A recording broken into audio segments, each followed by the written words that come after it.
Okay, இன்னைக்கு என்னென்ன video பண்ண போறோன்றது டீட்டெயிலா ஏதாவது கண்டென்ட் வச்சிருக்கீங்களா? சுரேஷ், சதீஷ், நித்யா சொல்லுங்க. சார் ஸ்பீக்கர் காலிப்ரேஷன் பத்தி நிறைய பேர் கேட்டுட்டே இருக்காங்க. இன்னைக்கு அதை பத்தி பேசலாமா? ஓ ஆமா, அந்த ஸ்பீக்கர் கான்ஃபிகரேஷன் வந்து நம்ம டீட்டெயில்டா வீடியோ பண்ணவே இல்லைல்ல. ஓகே, இந்த வீடியோ ஸ்டார்ட் பண்ணிடலாமே. பாலா, கேமரா ஆன்ல இருக்கா? ரெக்கார்டிங் தான் சார் இருக்கு. போலாமா? போலாம் சார். ஓகே, ஏவி ரிசீவர் வச்சிருக்கீங்க அப்படின்னா நீங்க அந்த ஏவி ரிசீவரை எப்படி கான்ஃபிகரேஷன் பண்ணலாம், ஸ்பீக்கர்ஸ் எல்லாமே எப்படி கேலிபிரேஷன் பண்ணலான்றத இந்த வீடியோல நம்ம டீட்டெயிலாக பார்க்கலாமா? ஓகே, முதல்ல வந்து பார்த்தீங்கன்னா முதல்ல ஹோம் தியேட்டர்ஸ் அப்படின்றது என்னன்றது நிறைய பேருக்கு தெரிய மாட்டுது. காரணம் என்னன்னா, இங்கே அசம்பிளில் பண்ணுறதும் ஹோம் தியேட்டர்ஸ் தான் சொல்லிட்டு இருக்கோம். சவுண்ட் பார் செட்டப்ஸும் பார்த்தீங்கன்னா ஹோம் தியேட்டர் தான் சொல்லிட்டு இருக்கோம். ப்ரொஃபஷனலாக இருக்கக்கூடிய ஸ்பீக்கர்ஸும் நம்ம ஹோம் தியேட்டர் தான் சொல்லிட்டு இருக்கோம். அதானே உலக வழக்கம். பட் நான் சொல்லக்கூடிய இந்த ஒரு மெத்தட் இருக்கு இல்லைங்களா, அந்த ஸ்டெப்ஸ்லாம் வந்து பார்த்தீங்கன்னா எல்லாத்துக்குமே செட் ஆகாது. இந்த ப்ரொஃபஷனல் ஸ்பீக்கர்ஸ்க்கு, இந்த ப்ரொஃபஷனல் ஏவி ரிசீவருக்கு மட்டும்தான் இது மேட்ச் ஆகும். நீங்கள் ஒரு பிராண்டடான ஏவி ரிசீவரை வச்சு நீங்கள் கான்ஃபிகரேஷன் பண்ண போறீங்கன்னா அது எவ்வளோ ஸ்பீக்கர்ஸ் குவான்டிட்டி வச்சிருக்கீங்கன்றதை முதல்ல பிளான் பண்ணிக்கோங்க.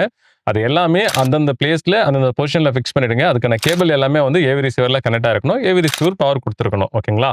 அதுக்கப்புறம் என்ன பண்ணுங்க, இந்த ஏவி ரிசீவர் கூட ஒரு மைக் வந்திருக்கும். அந்த மைக்கை நீங்கள் எடுத்து ஆடியோஸ்லேயே கனெக்ட் பண்ண உடனே உங்களுக்கு ஃபர்ஸ்ட் ஆப்ஷனாக என்ன கேட்குன்னா, நீங்கள் 5.1 7.1 அந்த மாதிரி ஆப்ஷன்ஸ் கேட்கும். நீங்கள் எவ்வளோ ஸ்பீக்கர்ஸ் வச்சிருக்கீங்களோ அதுக்கேற்ற மாதிரி ஆப்ஷனை வந்து செலக்ட் பண்ணிக்கோங்க.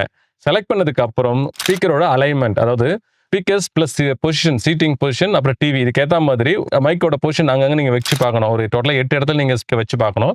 ஒவ்வொரு இடத்துல வைக்கும் போது உங்களுக்கு ஒவ்வொரு மாதிரி டெஸ்ட்டில் வந்து உங்களுக்கு ஸ்டோர் ஆகும்.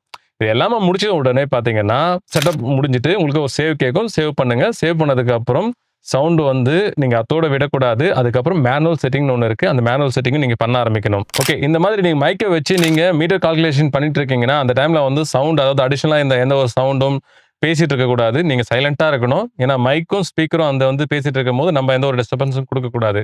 அதுக்கப்புறம் மேனுவல் செட்டிங்ஸ் எதுக்குன்னு பார்த்தீங்கன்னா, இந்த மீட்டர் வந்து பார்த்தீங்கன்னா உங்களுக்கு வந்து ஒரு தோராயமாக ஒரு 70-75% உங்களுக்கு வந்து அக்யூரசி கொடுக்கும். அதுக்கப்புறம் நமக்கு எந்த அளவுக்கு எல்லா சவுண்டும் எவ்வளோ டிஸ்டன்ஸில் ஸ்பீக்கர் வைக்கணுன்றதை கொஞ்சம் அலைன் பண்ணிக்கிட்டு ஈக்குவலைஸ் பண்ணால் மட்டும்தான் உங்களுக்கு ஒரு கிளாரிட்டியான சவுண்ட் வந்து கிடைக்கும். ஓகே, இந்த மேனுவல் செட்டப்னு என்ன சொன்னோம் பார்த்தீங்களா, இதை வந்து எப்படி பண்ணணும்னா, நீங்கள் ஏவி ரிசீவரோட செட்டிங் பேஜுக்குள்ளே போன உடனே ஸ்பீக்கர் செட்டிங்கில் இருக்கும். அதுக்குள்ளே மேனுவல் செட்டிங்கில் இருக்கும். அதுக்குள்ளே போன உடனே அதில் வந்து ஆம்ப் அசைன் இருக்கும். அந்த ஆம்ப் அசைனில் என்னென்ன இருக்குன்னு பார்த்தீங்கன்னா, நீங்கள் 5.1 7.1 5.1.2 எது டால்பியில் வைக்க போகிறீங்கன்றதை வந்து அங்கே தான் அசைன் பண்ணணும். அதுக்கப்புறம் வந்து பார்த்தீங்கன்னா ஸ்பீக்கர் கான்ஃபிகரேஷனில் ஸ்மால் சைஸ் ஸ்பீக்கரா இல்லை பிக் சைஸ் ஸ்பீக்கரா, டால்பி கனெக்ஷன்ஸ் கொடுக்குறீங்களா, இல்லை வந்து எவ்வளோ ஹைட் ஸ்பீக்கர்ஸ்லாம் இருக்குன்றது அங்கே நீங்கள் செக் பண்ணுற மாதிரி இருக்கும்.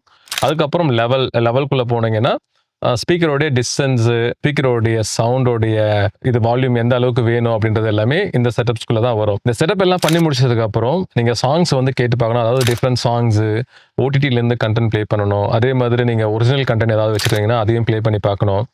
ஸ்பாட்டிஃபைல சாங்ஸ் கேட்கணும். இது மாதிரி வேரியபிள் செக்மெண்ட் இருக்கக்கூடிய எல்லாமே நீங்கள் கேட்கும் போது, ஏன்னா ஒவ்வொன்றுலையும் ஒவ்வொரு மாதிரியான ஃப்ரீக்வன்சி இருக்கும். அது எல்லாத்துக்குமே கரெக்டாக இருக்கான்றது உங்களோட காதை சிஸ்டமேட்டிக்காக நீங்கள் வச்சு போட்டு பார்க்கும் போது மட்டும்தான் இந்த குவாலிட்டி வந்து சரியாக நீங்கள் அசைன் பண்ண முடியும். நீங்கள் ஏவி ரிசீவர் வச்சு கான்ஃபிகர் பண்ணும்போது ஏதாவது டவுட் வந்ததுன்னா நீங்கள் ஸ்க்ரீனில் இருக்கக்கூடிய நம்பரை கான்டாக்ட் பண்ணுங்கள். நீங்கள் என்ன மாதிரி ப்ராடக்ட் யூஸ் பண்ணுறீங்க அப்படின்றத மறக்காமல் கமெண்ட் பண்ணுங்கள்.